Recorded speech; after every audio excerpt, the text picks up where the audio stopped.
G'day campers and welcome back to another panel discussion. And this week it's a pretty special discussion, International Men's Week. And you know, Campfire Project started out as a men's group and has eventually evolved women inside the conversations, and it's been a fantastic place where we've been able to sit around and listen to each other and learn. I think that's the key to it. We listen to each other and learn. And I'm forever grateful today that we've got some beautiful guests. We've got Mammarella D'Cruz, the man whisperer and author of the ebook Online Men's Groups. Thank you very much, Kenny, for joining us tonight. Pleasure as always, Scott. I love having you on, mate, because who knows where this is going to go with you and I. Let's be honest. Okay, and we've got Robert J. Grimes, an evolutionary leader in life, love, and business, is affectionately known as the couples whisperer. An author, an educator, a facilitator, and a speaker. He's an elder with the Men's Wellbeing Association, a member of Gender Equality, the Blue Wren Foundation, and Reconcile Australia. Thank you, Robert, for joining us. Yeah, thank you. Thank you, Scott. Thanks for having me here. No worries. I'm looking forward to getting into it because we'll get into the bit of the relationship stuff in a little bit too. You know, it's an important thing. And Lee Michael Walton, a pianist, an organist, a vocalist, composer, and graduated with a degree in psychotherapy. His album, The Journey Home, shares his personal journey and the words from others' experience. Lee, welcome to a panel discussion about men's health. Thank you, Scott. The album has been renamed. It's called The Beginning Is Here. Thanks for mentioning it, though. Thanks for the shout out. No, thank you. Well, look, I've been listening to a little bit and I'm enjoying it. And hopefully later, I will actually get a little bit of background going on. But this is my technical skills. We'll see how we go. So, but listen, we're here today, and I'd really like to give everybody a little bit of background on how you got to where you are, because we're all men doing things inside our communities to support one another. So you don't just get there. In life, you don't just turn around and arrive. There's a certain path to that. So I'm going to ask each of you to sit with us for about 3 to 5 minutes and just share your journey. And if it's okay, I'd like to start with you, Kenny. How did I get to where I am today? Well, lockdown is a big part of this story in a way, or a good place to start. A few days before lockdown, Lee and I know each other very well. And we've got a mutual friend, Bertie. So I was out with my wife in the West End to see a musical. And on the way back, Bertie texted me saying, I've got the symptoms, you'd better isolate. So I isolated. And within a couple of days, working from home, working on Zoom, I kept noticing the silence and noticing that the sound of gunfire was missing. You know, it's like noticing when the fridge goes off. And I kept checking outside and expecting to see the military on the streets. And there was a strange feeling inside. And I did what I tell a lot of people to do. I got into the feeling, I breathed into the feeling, and I followed the feeling back. And I realized that I'd been triggered to my childhood when we were on the Secret Service death list in Uganda. There was curfew. We lived couple of streets away from Idi Amin. There was a lot of gunfire. We had death threats. We went into hiding. And all of that emotion was triggered. It wasn't logical, but it was emotional. And I thought, thank God I found out what it was, because otherwise I might just dump this fear as anger on someone else, or I might go inside and start, I don't know, drinking, thinking, depressing, God knows what. So to move forward a bit, after refugee camps, I had all sorts of mental health issues, obsessive compulsive disorder, trichomania, Tourette's, body dysmorphia, etc., etc. And I kind of needed to unlearn them because it was inconvenient. It was causing problems to a family trying to survive. They were just weird, you know. In those days, none of these things had labels, and I was just a weird boy that should stop it. So going back to the triggering, I thought, well, 2 or 3 days later, there was lockdown. And I thought, if I got triggered, then other blokes are going to get triggered. So I started from then daily online men's groups, and they've been on every day. It's about a year and a half now or whatever. And it's by donation. So people have come in from all over the world, and they've basically talked about what's going on for them, so they're not on their own, and it's breaking the spell. And they've been around men who will talk about what's up for them and share experiences rather than upstage them or fix them or, you know, push it down or whatever. And I've been holding men's groups for 20 years now. So I also put out my ebook so other people can hold their own groups. I've now got an accredited training, and I'm just passing it on. This is, in a way, my whole life. And after refugee camps, I was brought up in a small town in Wales. And my God, what I learned and what we experienced from that community about caring and sharing is off the scale. So it's like all the weirdness of my childhood and my life came together to make sense so I can do what I'm doing now. I love that. And I've often heard you talk about you were built for now. And that's, I believe you were, you know. So thank you for that short journey as to who you are. So, Robert. Thank you. Yeah. Hey guys, I like my journey, and I'm going to go back when I was at primary school, right? And when I was at primary school, I was really good at sport. I was really good at drawing and painting and singing and dancing, right? So in Australia here, you know, to do with cricket, I was a good all-rounder, right, at primary school.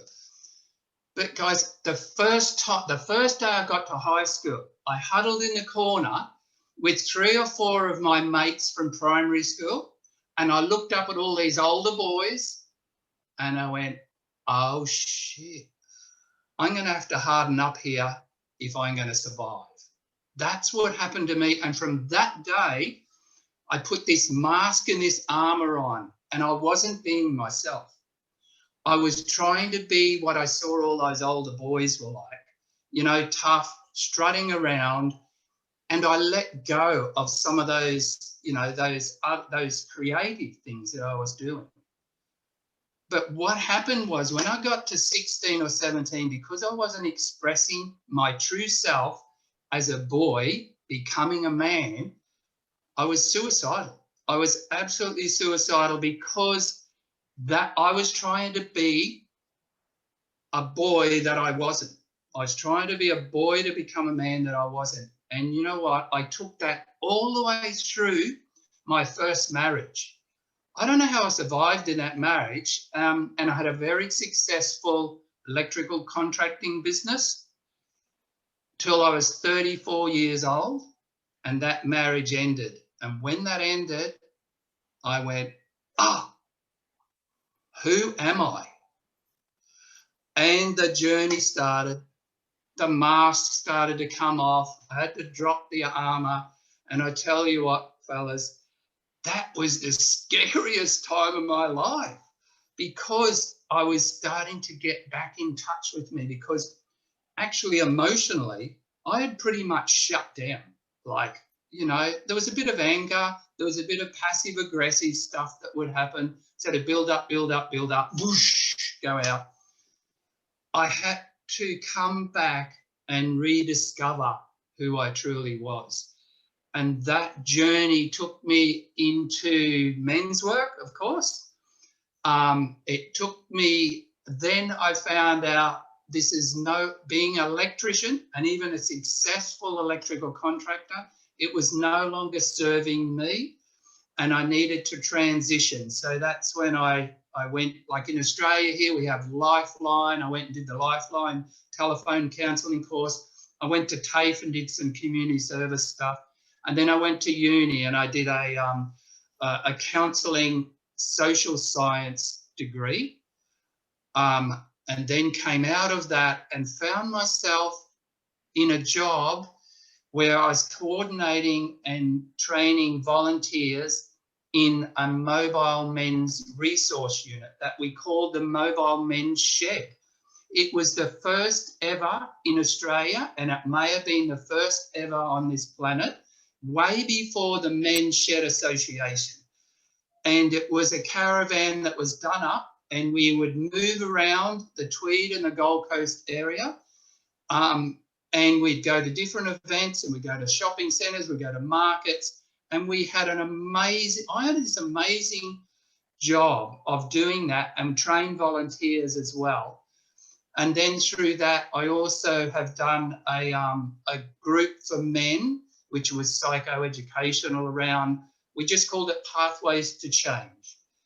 And it was an 8-week course, and I did that for 16 years. It finished 2 years ago, and I've moved on to some other things. But every time I did that group, I wasn't just there for those men. I was there for myself, and those men were there for me. Like, I was facilitating. There was 2 facilitators, but I tell you what, you know, like, I really valued doing that and being in that group. And so now I'm part of the Men's Wellbeing Association here in Australia, an elder, whatever that really means, part of the organising committee for the Manshine gathering that's going to happen next year. And I meet with men every fortnight. We've got a little cohort of 10 men that I've been meeting for 12 years now, every fortnight, down beside a river, and then in winter we'll have a fire. Beautiful. It's just so amazing. So that's a part of my story. And brilliant. And listen, and that's the whole part of this. It is just a part of the story. Yep. And it's continually evolving. Yeah. You know, that's why the experience is so important. That's why elders are so important. Yeah. So thank you, Robert. So Lee, could you share with us a bit of your journey thus far? Yeah, sure. Well, I think a really big turning point, a pivotal moment for me, was my breakdown, for which I was hospitalized. And that was 7 years ago now. From that moment on, it's been like a domino effect, where I experience life anew in many different ways, and it's still an unfolding process for me. And I think it's because it was such a huge shift and such a huge transformation from that point. As terrifying as the ordeal was, as being hospitalized was, I didn't think I was going to survive the breakdown. And even more so than my cancer treatment, which happened 5 years before that. See, I think there were 2 main things that led up to the breakdown and built up over time. And one was the abuse that was scattered through my childhood and the rejection that was there, and which left me with post-traumatic stress disorder and a feeling of, well, an experience of incessant persecutory thoughts that I wasn't able to control. And even things like meditation would pierce them for a split second, but I was deep in the grip of post-traumatic stress disorder. And I couldn't live with this intensity. So what happened is I fragmented under the weight of that. And every part of my body was filled with a terror because my unconscious had exploded. With a cancer treatment, what happened was they completely removed the roof of my mouth and took my face off. And so I've got no gums and no teeth there. They put a breathing tube in, and they had to feed me through my stomach and put liquids through my stomach.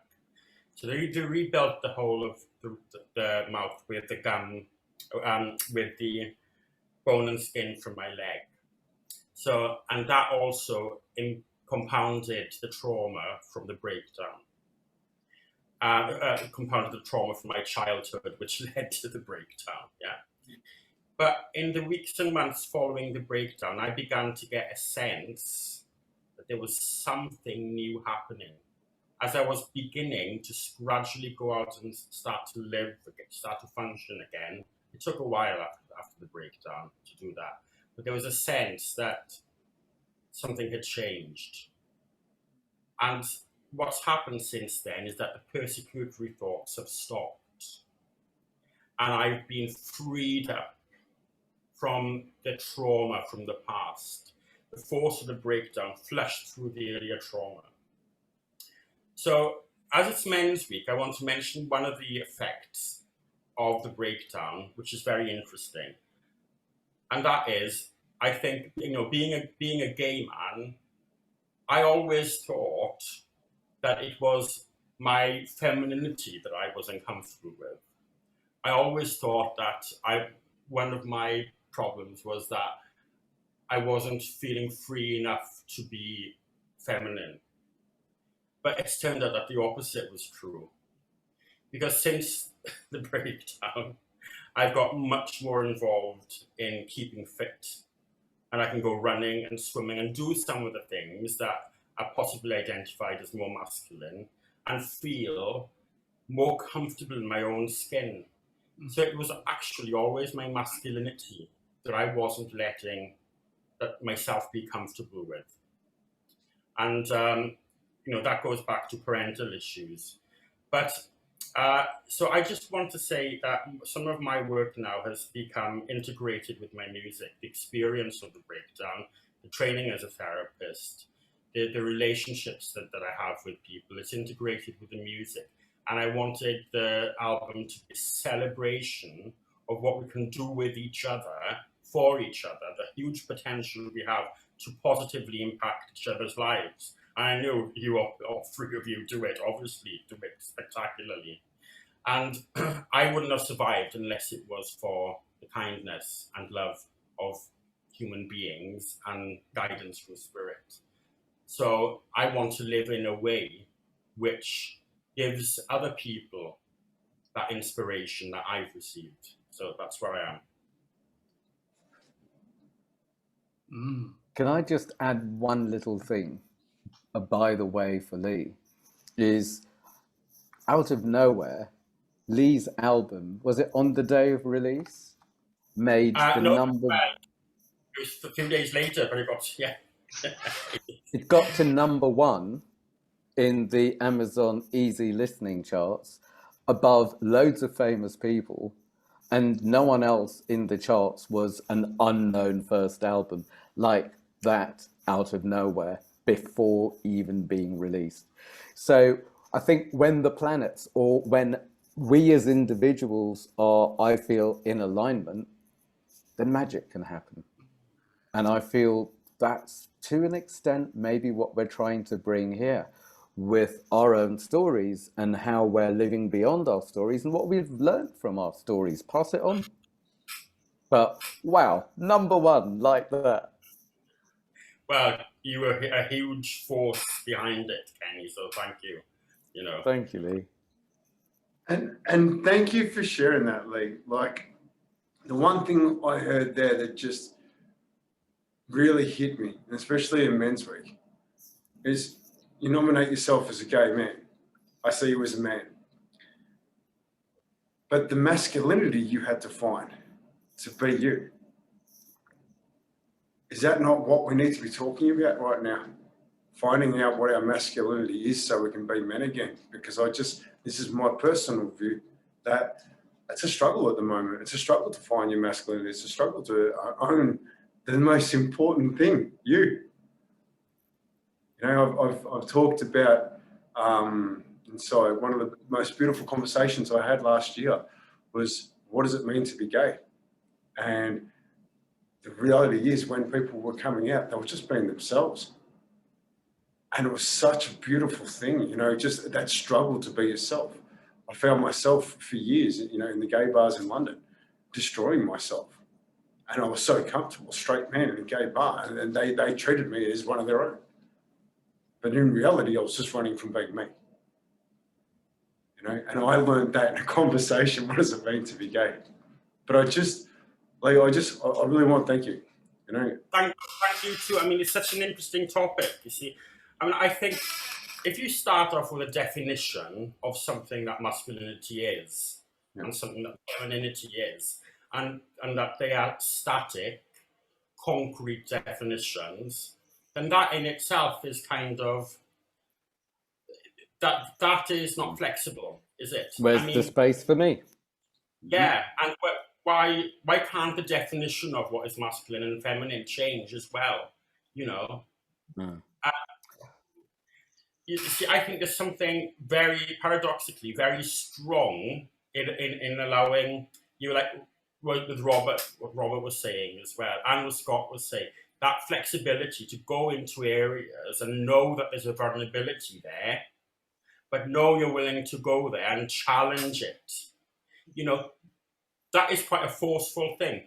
Is that a feminine thing? Is that a masculine thing? I don't know. I mean, you see the strength of a woman, you know, what she has to go through giving birth, or what they'll fight, how they fight for the child. Is that a masculine thing?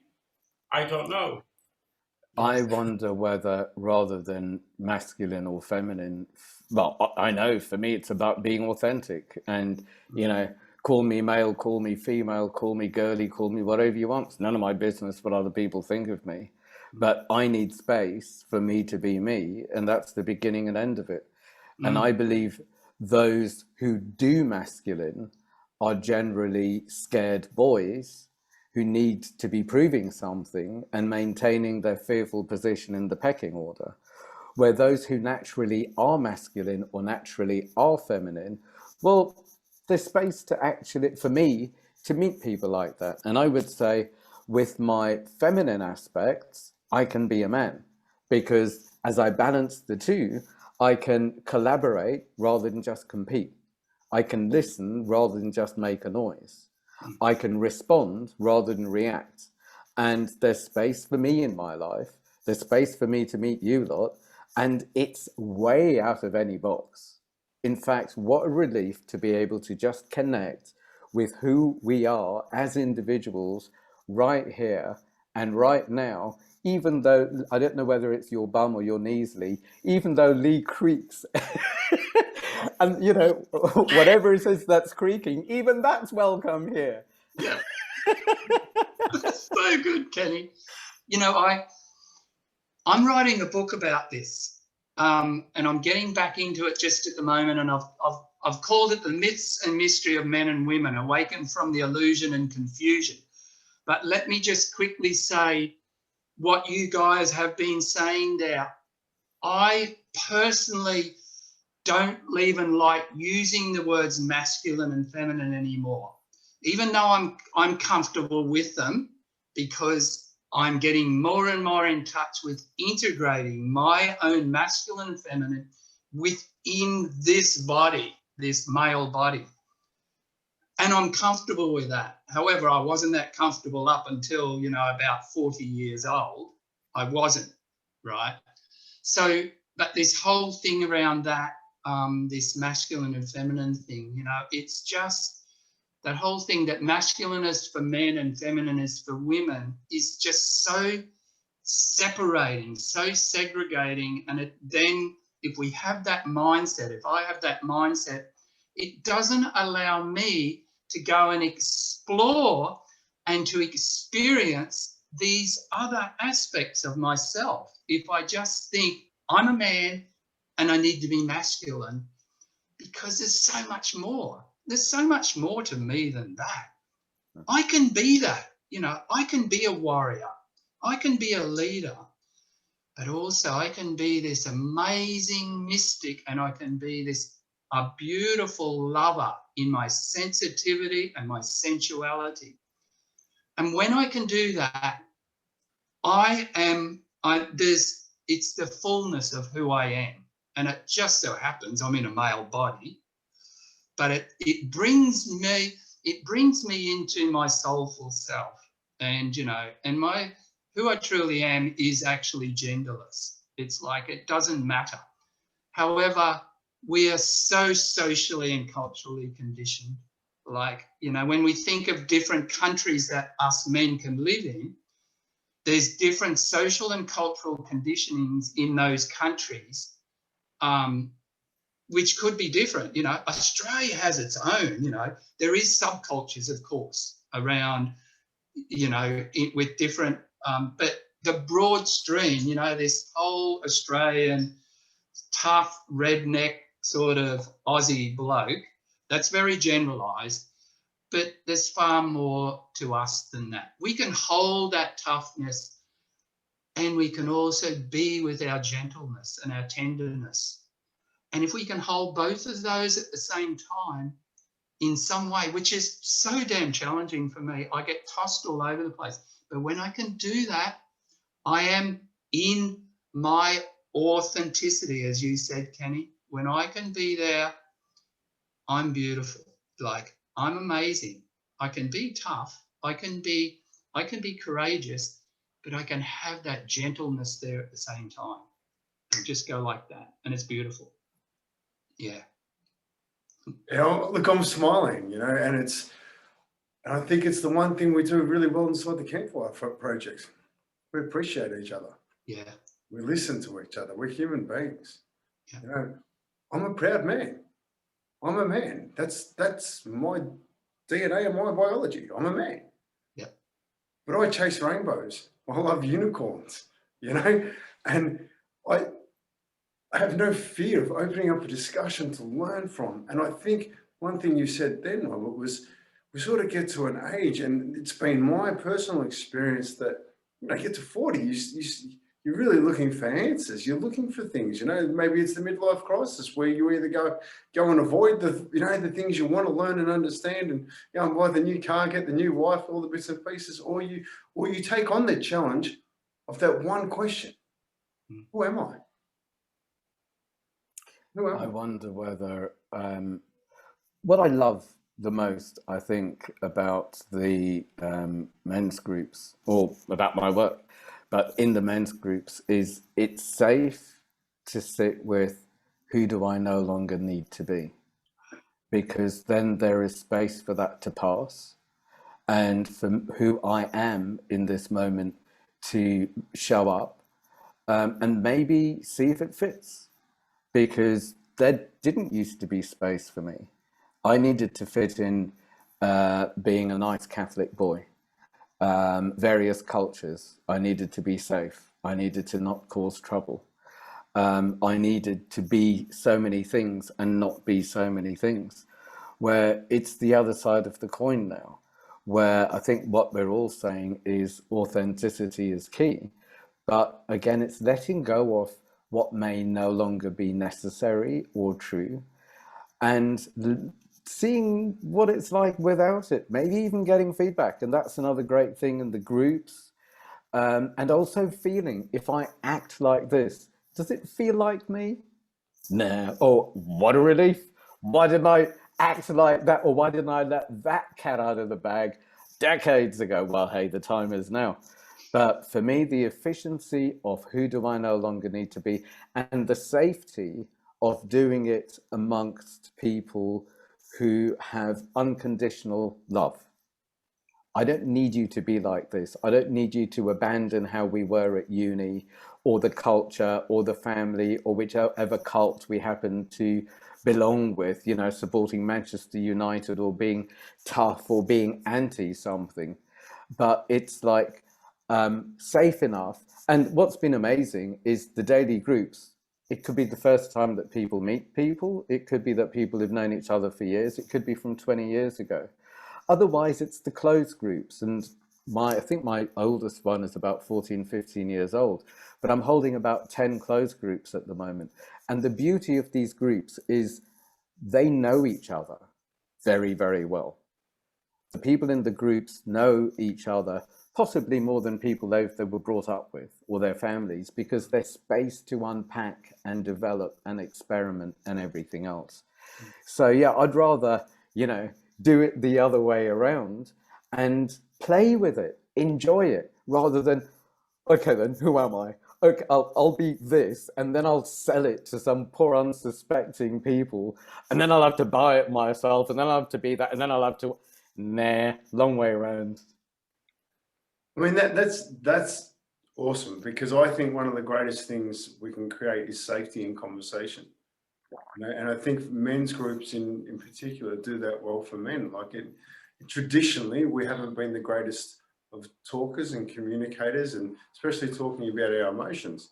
So when you go into the groups that are facilitated by men that have been in the field for quite some time, that have had experience in sharing the emotions of situations, it really helps, because for women in general, in my opinion, they're much more emotional than men, and they have a different framework to the way men have been taught to communicate. We're learning, and that's the one thing for me that I'm so proud of.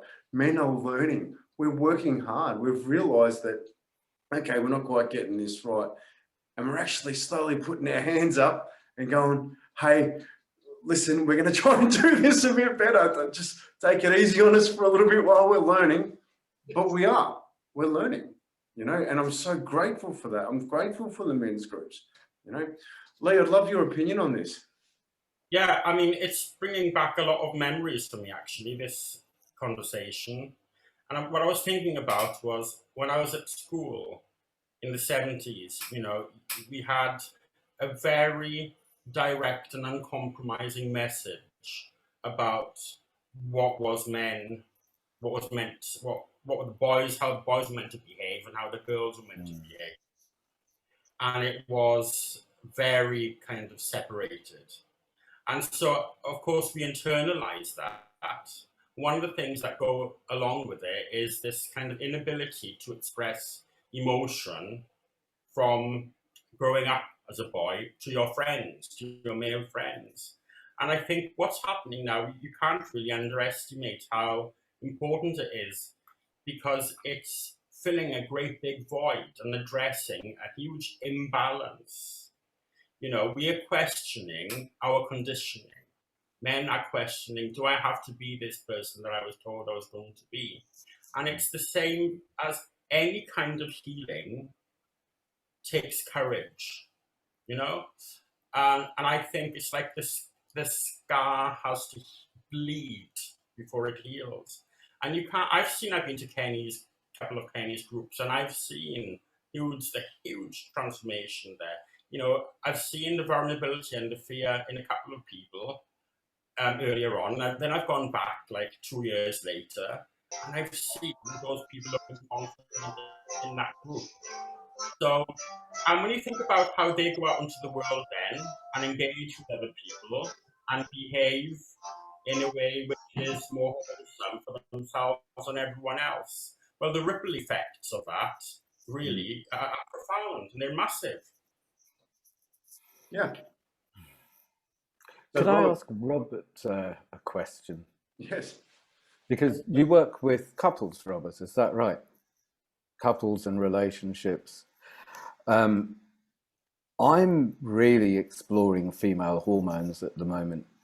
And so are a lot of females and males around me, because what seems to have gone on, especially since lockdown, is a lot of men being aware of, you know, Scott, you were saying about females being very emotional or women being very emotional, how much men have actually tried to fix themselves and behave differently, or fix whatever it is that's going on with menstrual cycles, perimenopause, menopause, or God knows what, thinking, well, it's about me. What have I done wrong? How do I get safe? Meanwhile, how do you manage this generally, Robert, in your work? You're on mute. You got yourself mute there, Robert. Yeah, it's about how that couple can, like, because that's what I predominantly do now is relationship stuff. How can they be present with each other without all of that cultural and social conditioning? Like, can they be present with each other with this beautiful person that they've decided to come into a relationship with, and just see them as they are and as they're developing? Because every one of us, you know, until the day we die, we are still exploring who we are. And can that couple be together knowing full well that none of us are completely whole in their relationship? So, the metaphor I use is that there is no such thing as a knight in shining armor, and there's no such thing as a princess with a sparkling tiara. And so if you can apart from when you first come together in a relationship, you know, all that falling in love stage, that euphoric stage, then it all falls away. And then can they be together knowing full well that they, and we've used these words here before around healing and growing. Can that couple heal and grow together? Because that's predominantly why we enter into some, you know, intimate love sexual relationships, include same sex, without a doubt, that we come together for healing and growing. And if we can understand that, there's all the other stuff, you know, setting up a home together, having children, whatever else that goes on. But that bigger picture is you've come into this relationship to heal and grow.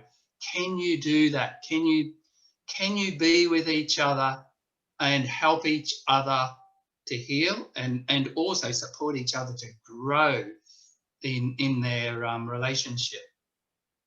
I don't know whether that answered that, but it's sort of, it's an aspect or a concept that I use very much. Communication is key. 100%. I think that's the one thing that you killed me with, Kenny, about 2 years ago, when you told me, I was sitting there, I talk openly about all my relationships, and I was, you know, having an opportunity with my wife on how to work through things. Kenny hit me between the head with a nice big nail right there. Goes, do you need me to listen, or do you need me to fix this? That simple sentence, when I speak to my wife, she looks at me. She either smiles or grimaces, depending on what the answer is.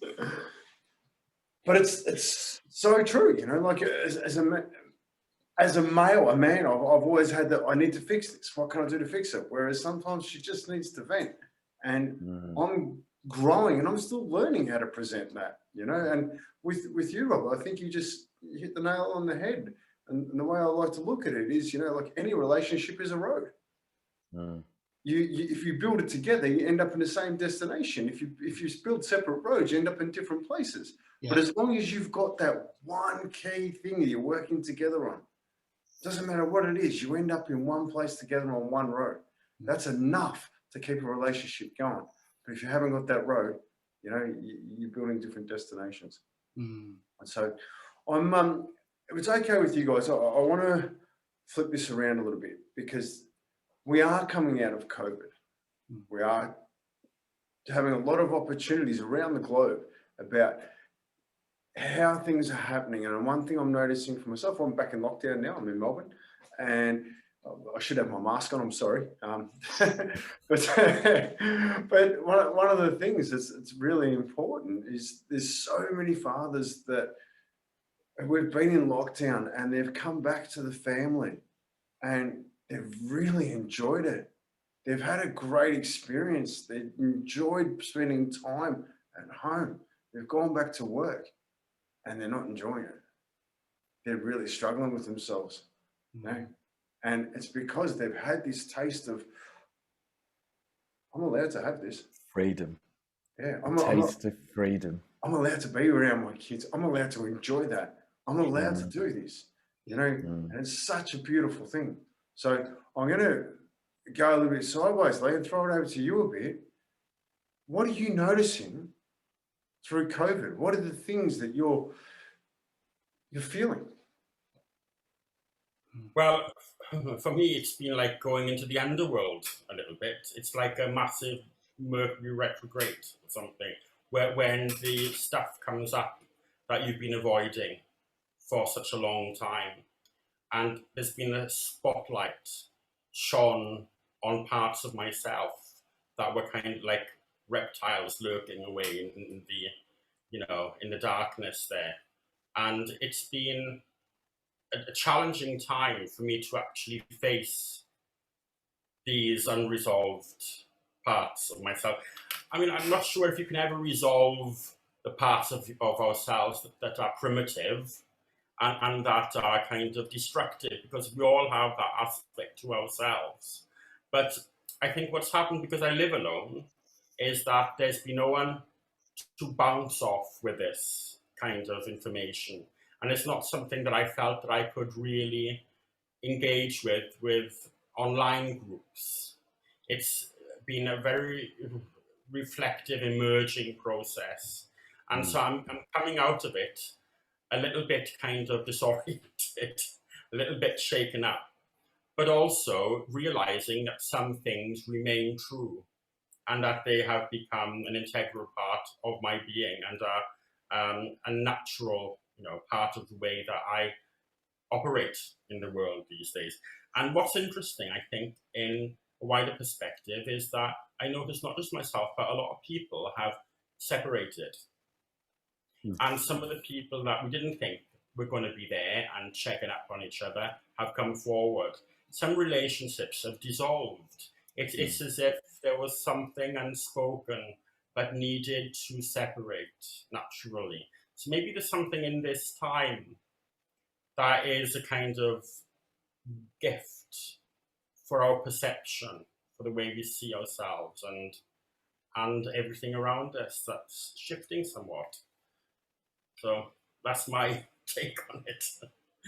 Yeah, and I thank you for that, because there's shift going on in so many directions for so many people, like every single person's dealing with COVID differently based upon where they're at themselves, where their relationships are at, where their support networks are.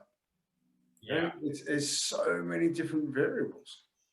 So I love the way you said that, Lee, partly because I feel very similar in that it's almost like, for me and probably most people around me, a reset button, which goes back to the question we've been sitting with earlier: who am I?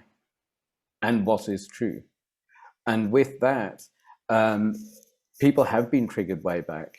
And I know that when I've been triggered, especially into sadness, I haven't wanted it to go until I'm ready to let it go, because I've needed to meet myself there and set that free, or just be with it for whatever wants to happen.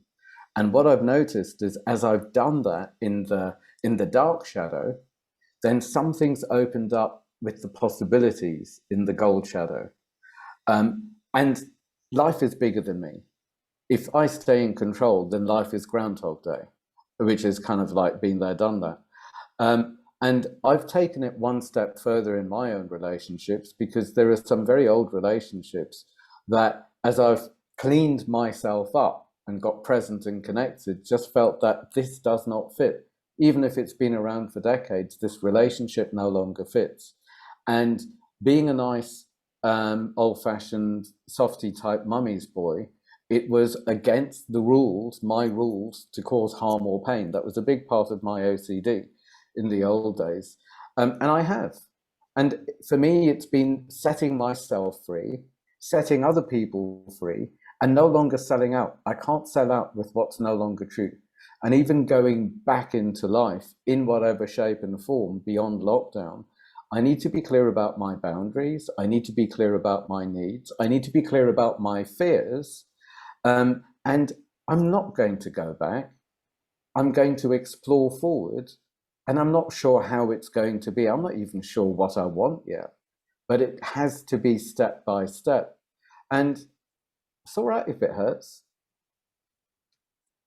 It has to hurt in order for me to meet the ballast before I can dump the ballast. I'm adoring listening to that, because I'm the same for COVID. It's been an opportunity to sit down and process everything that's gone on in my life and go, okay, what fits, what doesn't, what do I really want? What's the most important thing to me?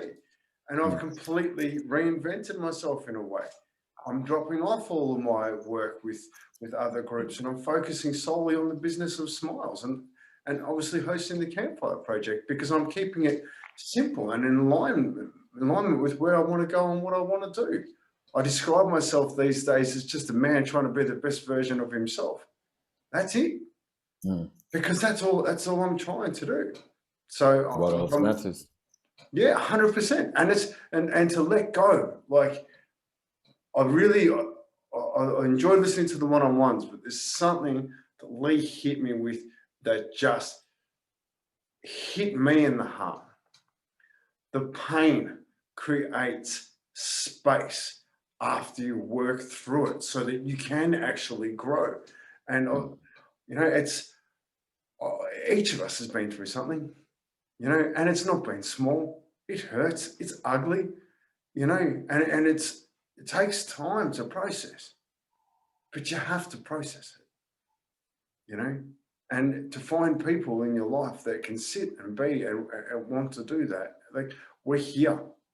There's 4 of us here on the screen, you know, that just want to work on ourselves, but also be there for you, because we grow when we do. So I'm going to throw over to you for a minute, Robert, to throw in on this conversation, because yeah, look, I think, and I can just, right now I can talk personally about where I am at right now, and I call it, I'm sitting in this liminal space, like it's this not knowing, and it's very much connected to COVID, because my wife and I were living and renting, right? I'm 63 years old. And due to some circumstances, you know, I sold a duplex, and this is going back 2 years ago, thinking the market was going to come down. COVID come along, the market shot up, right? Especially up here on the Gold Coast. And I lost a 3-day job. So financially, all of that happened.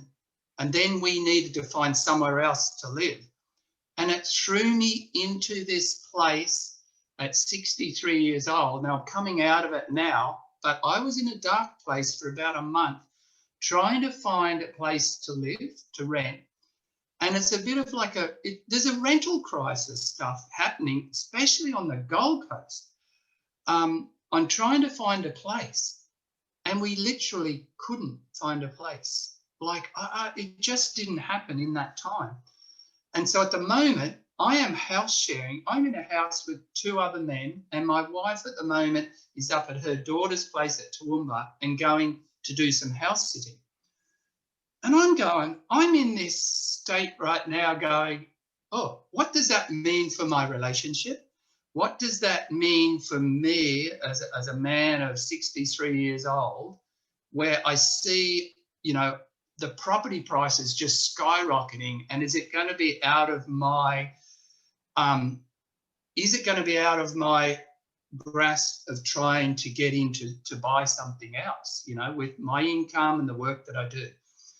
And so I'm in this liminal space, and all I know is that all I do is I need to live in the moment of right now, because if I go off into the future, right, this does a whole lot of stuff up here, big time. So, you know, so I am practicing, you know, quite a bit of meditation and breath work. So I'm doing, you know, which is a bit of a thing these days around breath work, but it's working. It's keeping me present and keeping my energy flowing in my body, and helps, and, you know, and just sitting, as Kenny said, around when those emotions come up, you know, whether they're fear or anxieties or, you know, sadness, if I just sit with them and let them just be with me, right, something happens in that. They just go, and then they'll dissipate at some time, right? Because it's like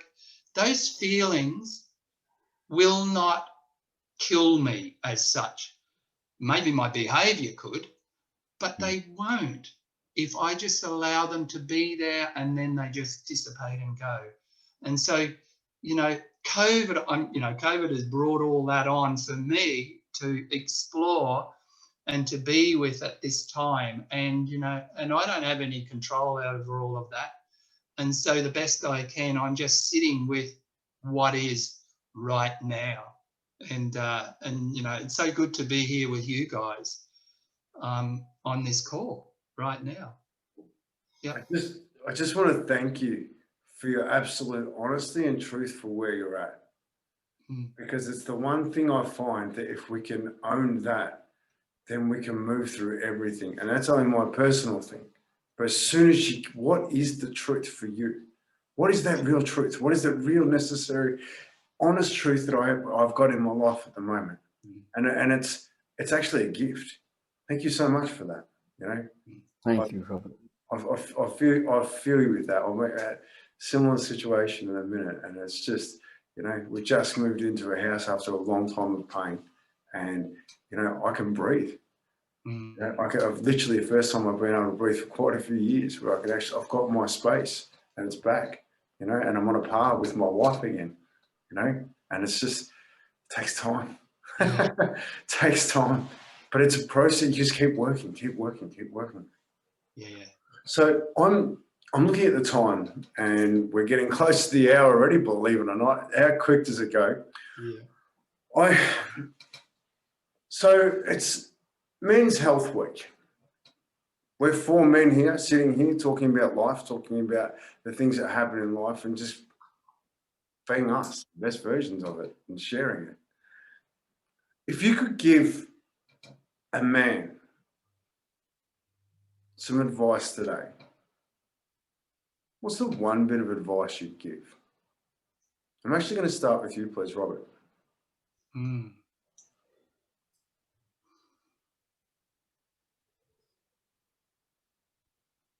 What I would say to any man, and I don't even think it's advice, but maybe it is, that you have the capacity to be in your life and to get through whatever comes your way, because things will come your way that will bring some pain and some suffering. But if you connect back into that true sense and that authenticity of who you are, you will know the way out. And I know, and this is because I do a lot of this work now with men and women and in groups around coming back down, just being present in your body, like being present with your body, because it will teach you a lot. It will teach you a lot around who you are and what you need to do and where you need to go in your life. I don't know whether that was all that specific, but that's what goes on for me, is that, you know, like I know that if I need to be very mindful of up here in my ego taking me off on this journey that's not all that helpful sometimes. But if I can come back down into myself, which is my body is connected to so much closer to who my authentic self is. So if I can do that, then that will allow me to move forward in my life. Brilliant. Thank you. Kenny. I've never liked the term man up, but I've hijacked it and turned it into man up and talk about it. And for me, talking about it breaks the spell, and it's no longer rattling in my head, pretending that I'm in control and I can fix it, whatever it is, because it's fears and fantasies. It's not even generally happening or true. So it's like, break the spell by speaking it out, and then everyone else can share it, learn from it, learn from everyone else. But yeah, the truth will set me free, and it has. Yeah. And the truth is, whatever I say in the moment and wherever it's going to go. Brilliant. Thank you. Lee. I think it's so great to be here speaking with you. It's so stimulating. And I think what comes to my mind is similar to what Robert and Kenny just said. And I've seen with some men especially, and if there is a kind of difference that I notice more regularly, I think it's this between men and women. I think it's a lot of men feel that they can't extend themselves and break away certain chains in order to free themselves to be more who they are. It's as if they're always looking for the perfect moment to do that. And sometimes there isn't that perfect moment. Sometimes you just have to allow yourself to be scared and go there. Because it is true, I think, with all of us, that there will come a time when perhaps the opportunities will become less and less. And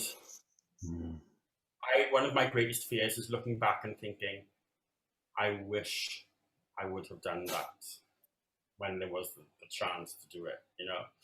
So, and when we see how liberating it can be to finally let go of what was keeping us bound in some way, then quite often we wish we'd have done it sooner, you know? So that would be my only, I don't have a lot of advice. I just have my life experience that I hope, you know, people will be inspired with, like I am with other people's life experiences. That's the only bit of advice I think I could give. Lee, are you cheekily saying that the beginning is here? It's never there. It's I don't think he is. I think you are, Kenny. I think you're cheekily. It's an amazing album. My God, the places, the journey with the album and the places it has taken me in the dark and the light and the possibility, it's magic. Oh, thanks, Kenny. Thanks very much. That's great to hear. Yeah. I'm sure we'll put a link up underneath this on how you can listen to the album. But if it's okay, I'd just like to give my little 2 bobs worth, you know. I just want to say thank you. Thank you for being here and doing your best. You know, everyone is just doing their best. And sometimes your best is just getting out of bed for the day, and that's okay. You don't have to do today, okay? Most important thing is you have another crack tomorrow. You know, 1%. Don't aim to do everything at once. 1%. Do 1% often enough, and all of a sudden you've got a bit of a turnaround. Take it easy on yourself, yeah? So, from me to you, thank you so much, Lee. Thank you so much, Kenny. Thank you so much, Robert. These panels are here for us to share with you, us. But more importantly, the one thing you'll see us do every time is listen. Listen to each other. We grow every time we do. So thank you, Robert. Thank you, Kenny. And thank you, Lee, for another wonderful conversation. Campers, get around us, one-on-ones. I'm back. I've got an office now, so we can start doing the one-on-ones again. But you'll be a part of this community. It's such a beautiful community. Like everybody on here will agree with that. So thank you very much. Take care, and we'll see you all very soon. All right. Cheers, campers. Thanks, guys. See ya. Bye.